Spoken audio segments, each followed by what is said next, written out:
afternoon, brother. Good evening. Many thanks for joining us. It's been a long day. I was on air this afternoon. I guess I'm still in that frame of mind. Good evening. Many thanks for joining us. This is Citizen Weekend. I'm sitting in for Olive Barrows tonight. Let's take a look at stories making headlines.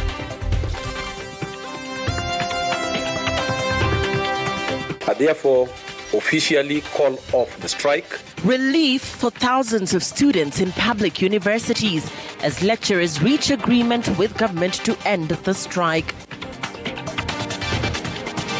Any costs that are verifiable in terms of, yes, they have done an EIA. We know the cost of doing an EIA. Those costs can easily be reimbursed back to the proponent. Putting the wheels in motion, Ketracao embarks on cancellation of the Adani deal with a look at the likely cost implications. The entire Kenya Kwanza administration, led by Mr. Ruto, must vacate power. Fit for purpose or not, Busia Senator Okia Omtatah forms 10-member committee to examine the viability of a presidential bid. Dangerous and on the run, police hunt for Elias Njau, a churchman who attacked his partner Florence Wanjiku, leaving her for dead.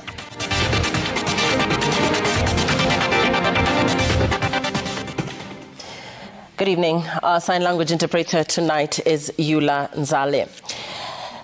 Learning is expected to resume at public universities countrywide on Monday after the university's academic staff union WASU on Saturday called off the lecturers' strike, which has disrupted university operations across the country since September and lasted 24 days on its second phase. The decision to call off the strike followed the government's commitment to fulfill the 2021-2025 collective bargaining agreement valued at 9.76 billion shillings. The deal includes a phased salary increase along with new loan opportunities for cars, houses and other perks. Let's get the details from Willie Besigye. After 24 days of a strike, lecturers from all 35 public universities have finally agreed to get back to class. Their demand, a salary increase, as promised in the 2021-2025 Return to Work Agreement. The government has backed down, agreeing to their terms. The University Academic Staff Union is convinced that the government has ceded to what we wanted. I therefore officially call off the strike that started on 29th October 2024. The government has committed to ensure that what figures have been provided for in the CBA are implemented in the next 3 years. Through their union WASU, lecturers celebrated the new agreement on how the government will disburse the Kenya shillings 9.76 billion salary increment in 3 phases. In phase 1, they will receive Kenya shillings 4.3 billion over the next 9 months, backdated to October this year and running through June next year. Phase 2, worth Kenya shillings 2.7 billion, will be included in next year's national budget, while phase 3 will be catered for by a Kenya shillings 2.7 billion sum in the 2026 budget. I want to impress upon lecturers that we should prepare to resume classes on Monday. We should also prepare to arrange with the university management and senate to cover the time lost so that the students can get quality education. With the salary boost, the lowest paid lecturers will see their pay rise to Kenya shillings 63,000, up from Kenya shillings 57,000. Meanwhile, top-tier lecturers will earn Kenya shillings 345,000, up from Kenya shillings 283,000. On top of this, lecturers will also receive loans for cars and houses, along with additional benefits. All our unions in the sector will be negotiating their CBAs at the beginning of their cycle and not at the end, so that we can be able to budget for these resources. This agreement not only brings relief to lecturers but also students who can now resume their studies after a long break. With the end of the year semester around the corner, it's back to learning. After the push and pull between the government and lecturers that has lasted for days, finally there's light at the end of the tunnel after the government accepted to fully implement the 2021-2025 CBA at a cost of 9 billion shillings. Besigye, Citizen TV, Nairobi. And following the start of the termination process of the Adani Energy Solutions and the Kenya Electricity Transmission Company Limited Ketracao deal, the government says it will only pay for verifiable costs, which is limited to assessment reports done by Adani Energy Solutions or not paying the Indian conglomerate at all for not providing sufficient records for due diligence. Ketracao adds the cancellation of the deal will slow down extremely urgent energy projects to address transmission losses and power blackouts.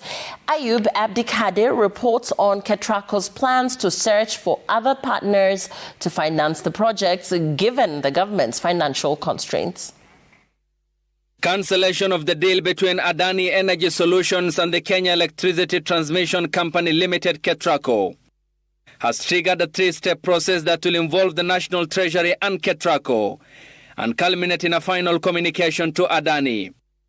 The Directorate of Public-Private Partnerships and Ketracao, which is the contracting entity, have kick-started the process and will issue a report to the National Treasury Principal Secretary Dr. Chris Kipto, who also doubles up as the chairperson of the Public-Private Partnerships Committee. If the report is approved by the chairperson, the ball falls on Ketracao's court, who then officially will write to Adani Energy Solutions with reasons on pulling out of the deal.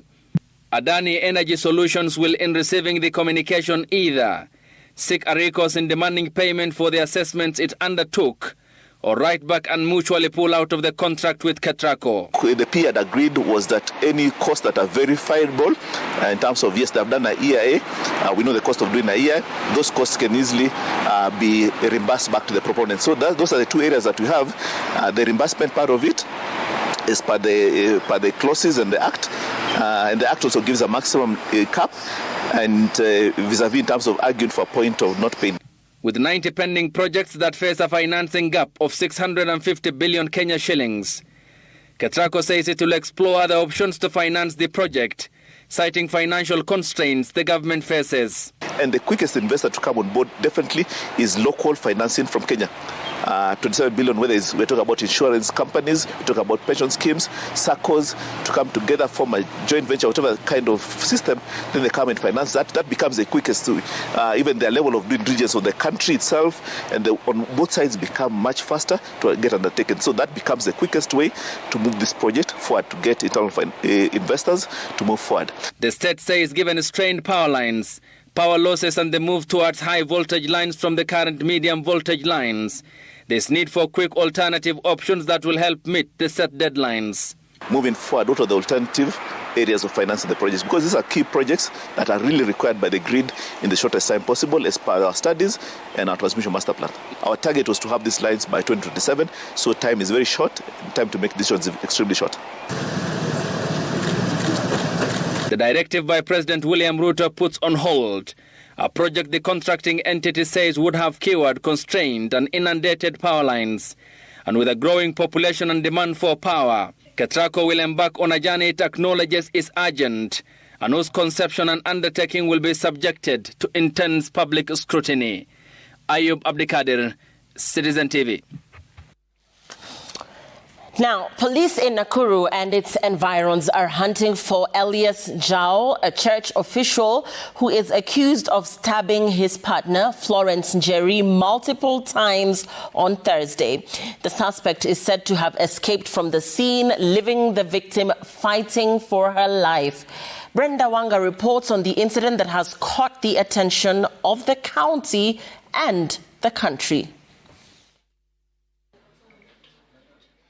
Florence Wanjiku recuperates at a Nakuru hospital. She was brought here in pain, nursing injuries inflicted on her by a man she knew well, her now estranged partner in life and in business.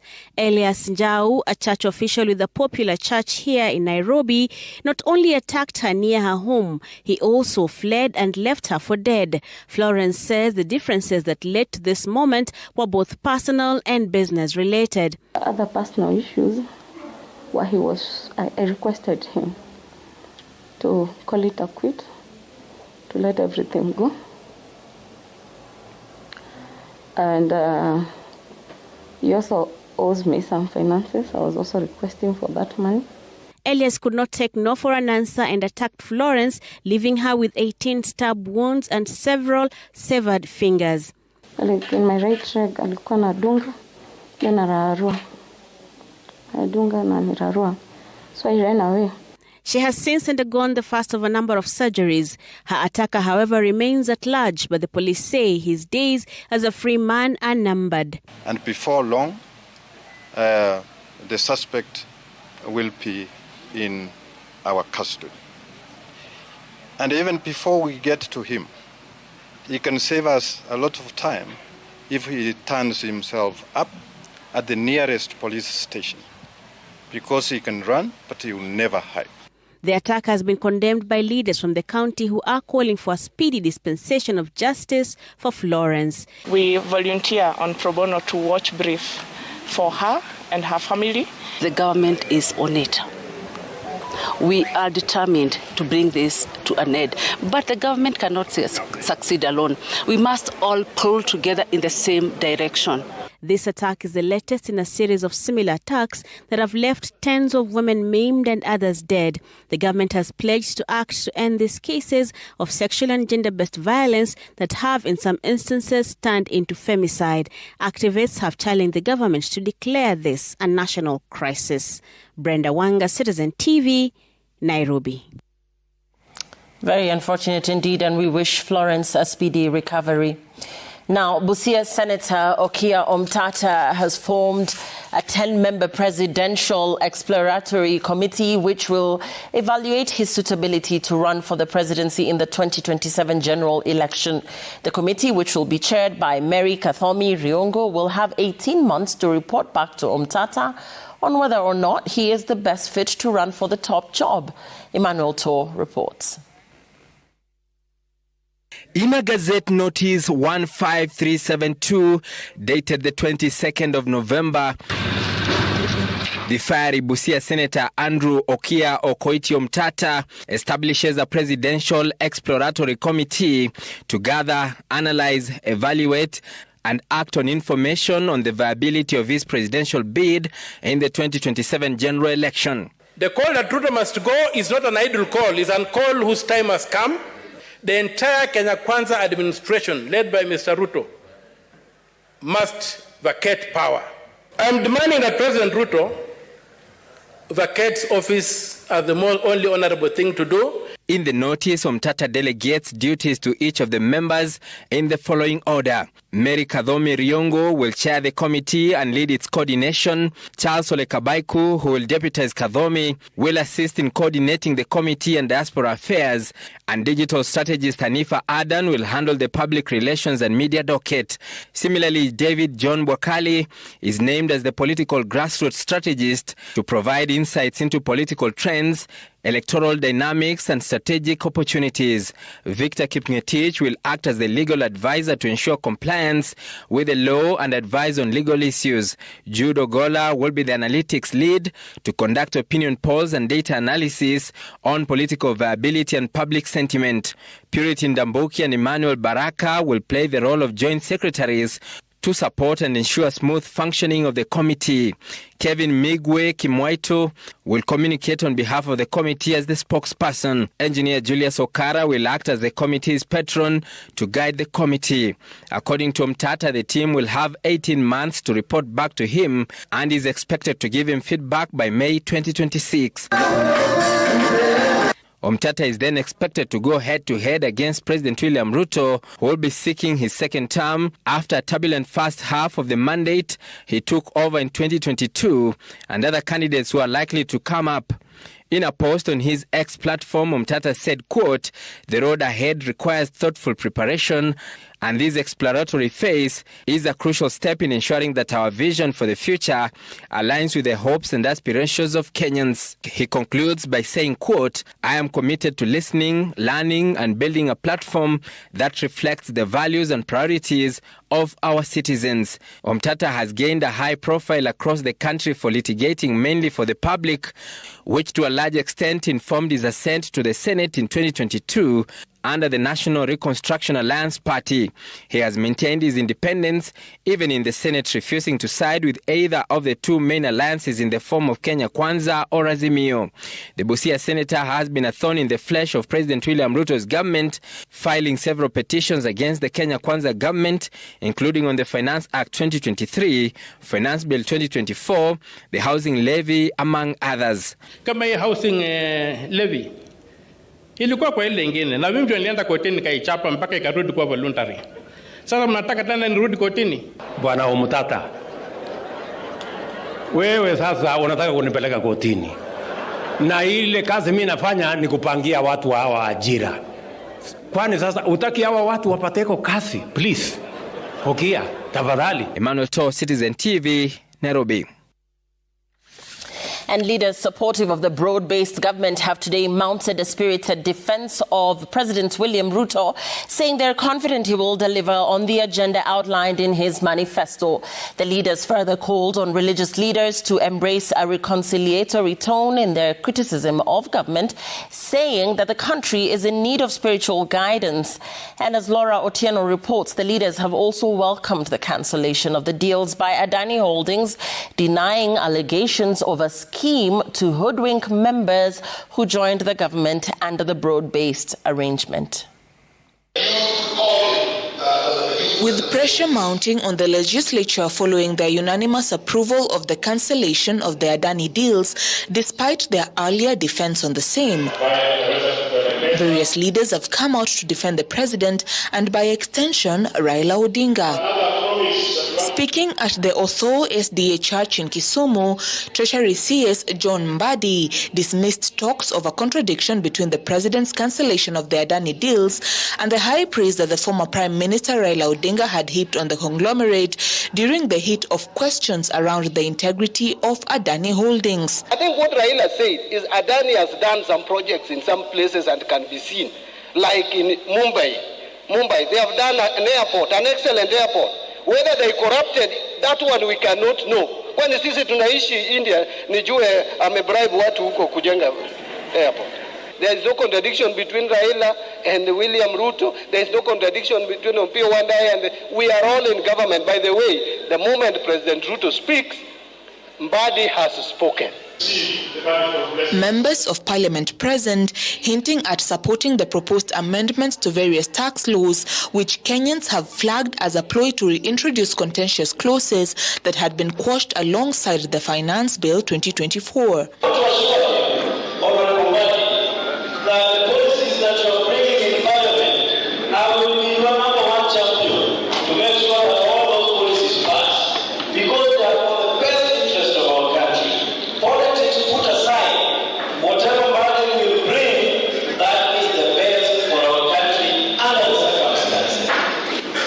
Religious leaders were also urged to embrace a reconciliatory tone in their criticism of government. Wakati mwingine tukija mkubali sadaka zetu, na kama mnajua kwamba mengine pengine atakuwa yamefanyika ambayo unaelewa kuliko mwenye ameleta sadaka, then to advise. The Bible says advise secretly. The man of God must have the faith of encouraging, the faith of also advising secretly. Energy CS Opiyo Wandayi also attended the service, where he vowed to enhance infrastructure to ensure steady power supply across the region. Laura Otieno, Citizen TV. Siaya Governor James Orengo has sustained his criticism of the government over the abduction of Ugandan opposition leader Kizza Besigye in Kenya. Orengo has called out members of parliament for staying mum on the matter instead of calling out government agencies.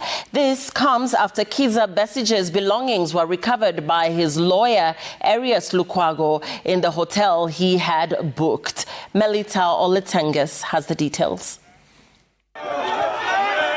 The abduction of Ugandan opposition leader Kizza Besigye has continued to elicit harsh criticism from leaders. When something is wrong, you say it is wrong. You say it is wrong. You say it is wrong. Siaya Governor James Orengo now directing criticism at members of the 13th Parliament, accusing them of turning a blind eye to the abduction of Besigye. I want to say this.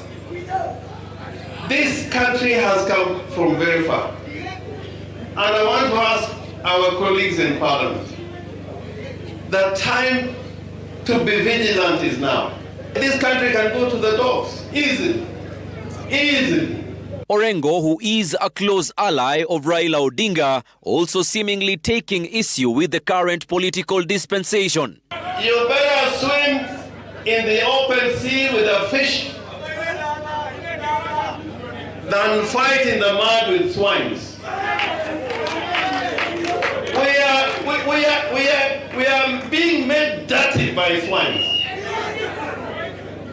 because we have sacrificed. We have sacrificed. Orengo's comments on Besigye's abduction come after Besigye's lawyer Arias Lukwago retrieved his belongings on Friday night following his arraignment in a Ugandan military court.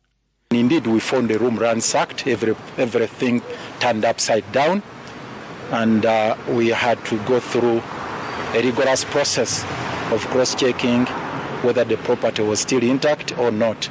Besigye's arrest has sparked controversy with allegations of involvement by Kenya's security agencies. The Ugandan government confirmed that it had been in touch with Kenya's government during the Besigye abduction. Melita Oletenges, Citizen TV. Environment Cabinet Secretary Aidan Duale says the Kenya Forest Service is removing exotic tree species as part of a larger effort to restore and regenerate indigenous habitats in the forest. Duale has allayed fears that the forest is being encroached upon by private developers who are cutting down trees to make way for property development. Citizen TV's Ben Kiroy reports. It is the sight and sound of the power saw and felled trees that had raised concerns among Kenyans, with videos circulating online which suggest that Karura forest had been set upon by private developers. However, on Saturday, Environment Cabinet Secretary Aden Duale said the ongoing activities in the forest are part of a government-backed initiative led by the Kenya Forest Service and Friends of Karura aimed at gradually phasing out exotic plantations and replacing them with indigenous tree species. Progressively, we remove the plantation type of trees in this forest and replace it with indigenous species. What is being done is part of a management plan, 2021 to 2026, and this copy will be available to you. The Cabinet Secretary emphasized that the government's unwavering commitment to restoring Karura forest and other green spaces, transforming them into sustainable, thriving indigenous upland forests. This forest, 65% is composed of indigenous species. 35% is of plantation species. Duale acknowledging that the restoration process, which should have commenced years ago, had been delayed due to a moratorium placed by former President Uhuru Kenyatta in 2018. This moratorium had restricted the removal of exotic plantations, halting the restoration efforts temporarily. The CS urging Kenyans to support the ongoing restoration efforts and bear with the government during the process, which is crucial for the long-term health of the forest ecosystem. Ben Kirui, Citizen TV, Nairobi. That report by Ben Kirui brings us to our first break. It's going to be a short one. Stick around. Citizen Weekend continues right after the break. Family in Emurua Dikirr demands justice after wanted man emerged from a spell in hiding to attack their kin. Details after the break. As a parent, you want your little one to experience all that life offers. To touch the world with an open heart and curious mind. But the world, for all its beauty, holds unseen dangers. Germs, bacteria, tiny threats, waiting on every surface. Detrix protects you and your family from disease-causing germs. That's why I choose Detrix. Allow you the freedom to be yourself all day long. Detrix, endorsed by Kenya Progressive Nurse Association. Bidhaa bora kutoka Pwani Oil Limited.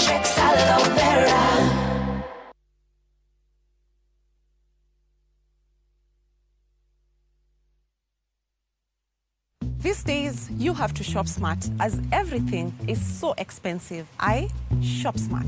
I always get a good bargain when I buy my mbogas from Mama Chege. I shop smart. I buy the 1 kg of Msafi, which costs the same as 500 grams of a popular detergent. I shop smart. Msafi removes tap stains and keeps clothes bright. And its pleasant fragrance keeps clothes smelling fresh. Chagua smart, value maradufu, na Msafi.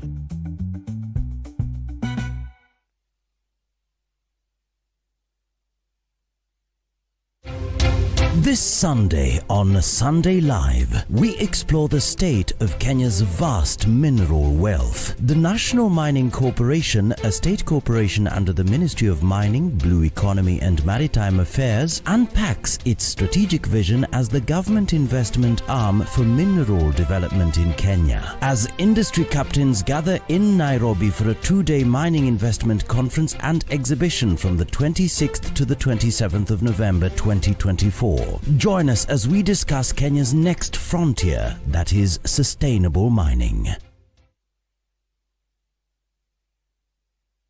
Chrissy itadonjo na Voiko. Hey, ukisema pilau ama mchuzi rojo rojo, wet and dry fry, hadi nyama choma,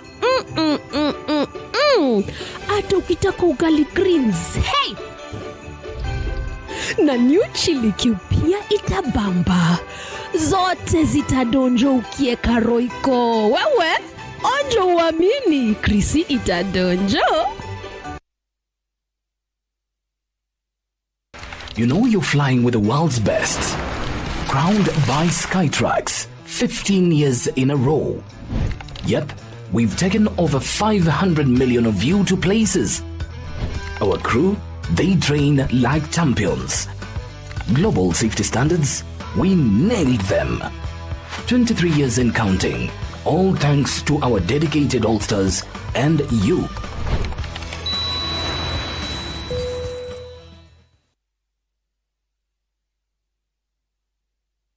Pepsodent Charcoal has 2 of nature's powerful whitening ingredients. With the power of activated charcoal and lemon essence, it removes stains and whitens teeth naturally. Convinced? Well, I am. Just look at your beautiful Pepsodent smiles. Pepsodent Charcoal. Pepsodent.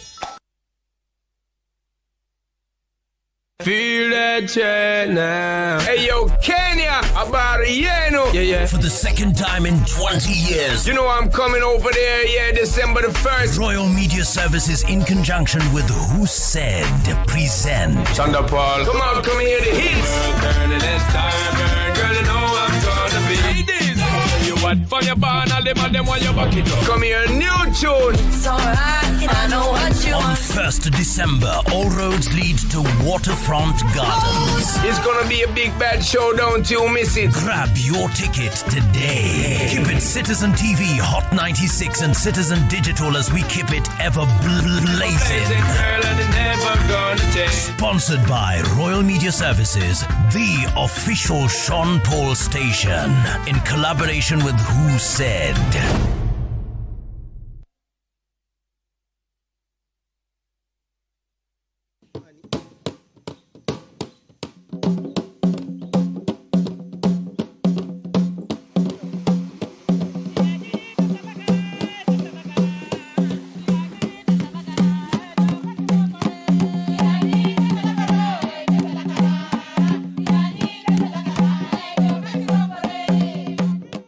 Busia County is delighted to invite entrepreneurs to this year's annual Lake Region Economic Bloc LREB Summit, taking place from 27th to 29th of this month. All are welcome.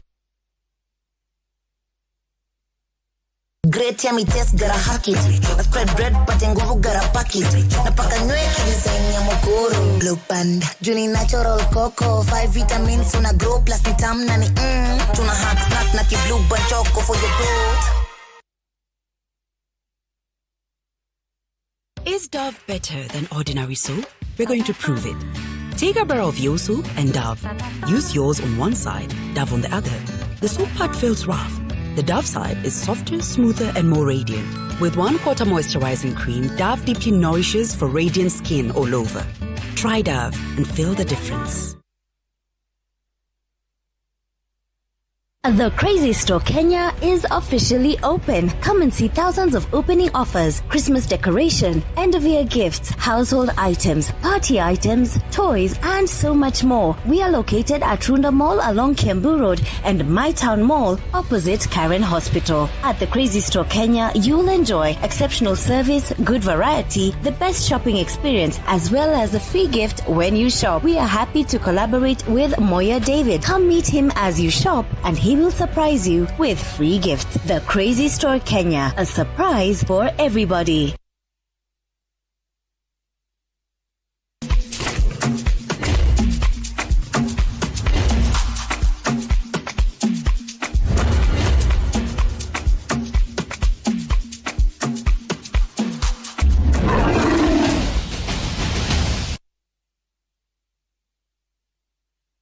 Kick off the festivities in Dubai now View Travel. Join our December 13th, 2024 fixed departure and enjoy an exciting half-day city tour, desert safari with dinner, Dow cruise, breakfast, round-trip flights, airport transfers and visa processing included. All this and more in 5 days, starting from $875 USD per person sharing.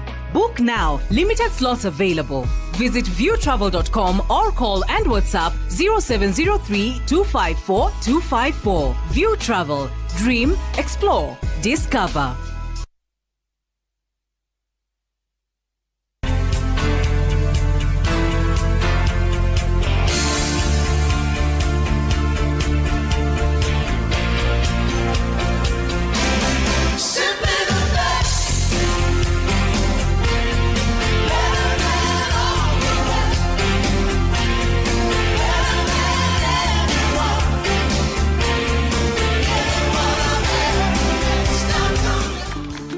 I'll have the usual on the rocks, double.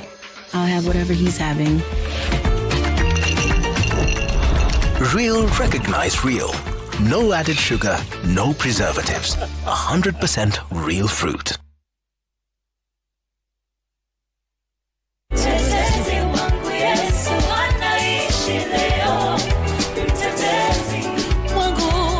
We are International Christian Center Imara. When we live selfishly, we forget that a day is coming.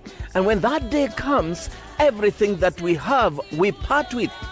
And yet God releases what He releases to us so that we can be able to impact others. From 8 a.m. to 9 a.m. on Citizen TV Gospel Sunday.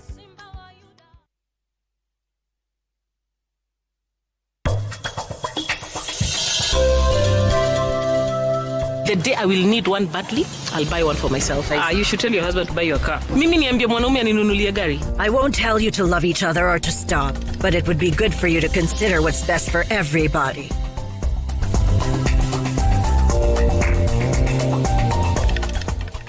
Dajukiz, mama yako alikufundisha kupika. Na mimi nikakufundisha kuendesha gari. Gari hili ni lako. Soko, more than a meal.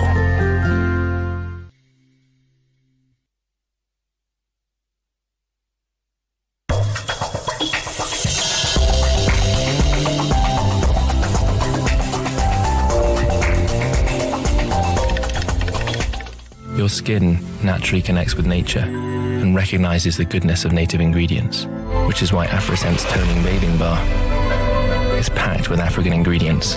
AfriSense, discover the secrets of African beauty for your skin.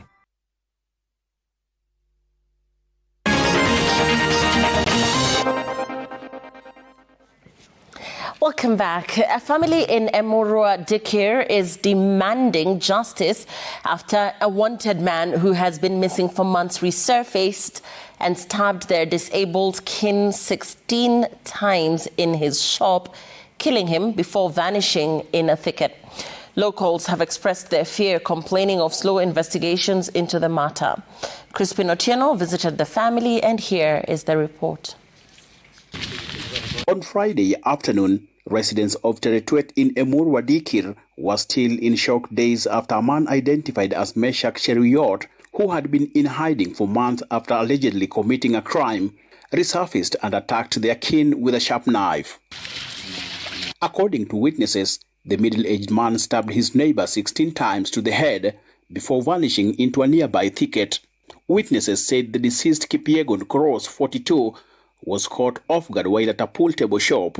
Sasa hiyo mtu hakuona mtu, alikuja tu sijui alipita wapi paka aingie ndani akadungwa hiyo mtu. Sasa sisi tunataka usaidizi kwa hapa Tarotwe.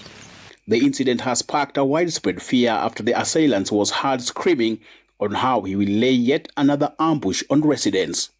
Even this village, we are living in fear because the guy, we don't know where he is. We don't know his plan, and we have heard that he has a number of guys he wants to kill as well. While it is at this shop where Koros was stabbed severally by a man who is his neighbor, sparking fears among the locals here, they're now calling upon the security agencies to ensure that they track the main suspect, who is currently at large. To the victims' family members, even though their son has been buried, they have faulted the police for laxity in investigating the incident, which was reported at Emurua Dikirr about 3 weeks ago. Tunataka kuomba serikali yetu ya William Ruto, hii watu wa Emurua Dikirr ichunguliwe makini, iangalie makini. Hii watu wametatiza sisi kabisa. Tumeenda huko mara 5. Meniachilia watoto wachanga, walikuwa wanategemea sana. Sijui nitafanya nini, nitaanzia wapi, kumalizia wapi. As they continue to mourn their beloved son, this family believes that someday they will be at peace after the conclusion of the investigation into the murder incident. Crispin Otieno, Citizen TV, Transmara. Sambaza Furaha na Safaricom Caravan Mount Kenya edition has come to a close after a 6-day tour of the Mount Kenya region. The caravan, which is in partnership with Royal Media Services, is meant to mark 24 years since Safaricom came into being. The caravan has seen hundreds of Safaricom customers walk away with lots of prizes. After 6 eventful days traversing the beautiful Mount Kenya region, Safaricom customers and Royal Media Services fans in Nyeri, Murang'a, Laikipia, Meru, Tharaka Nithi and Embu counties have been treated to electrifying performances by some of the region's best musicians. And the Sambaza Furaha na Safaricom caravan has become synonymous with good tidings. Every stop the caravan made, Safaricom customers were left with goodies. Na ningesema citizen ishi milele na milele. Kwa vile nimeshuhudia mbuzi hapa na nikuchaguliwa, nimechaguliwa, nikaulizwa maswali na nikajibu vizuri. Yenye nilikuwa naomba Mungu, nilikuwa namuomba wakati watu wa Safaricom na watu wa Inoro FM wakikuja kutus nishindie mbuzi. The Sambaza Furaha na Safaricom Krisi caravan in celebration of the telecommunication company's 24 years in operation. The companies, and in line with the company's mission of holistic services to the people, the company organized a free medical camp for customers in Tharaka Nithi on Saturday. We managed to treat Tharaka Nithi County customers and the residents with a free medical camp. We had more than 2,000 people just coming for screening on various medical issues. About 200 of our partners in Nanyuki, the engagements with the micro SMEs and the small medium businesses, it was fantastic. Some good feedback there in terms of what we need to do more to enable their businesses. And I think even as we get to the next set of caravans, those are some of the engagements we want to continue amplifying. The Sambaza Furaha na Safaricom Hikrisi caravan has officially closed its Mount Kenya edition and will be crossing to the Nyanza and Western Territory next week, where more customers will be rewarded. And as Safaricom, we commit to continue giving our customers products and services that are worry-free and continue giving them frictionless customer service, where we also safeguard them from fraudsters, safeguard their data from exposure. Mary Moki, Citizen TV.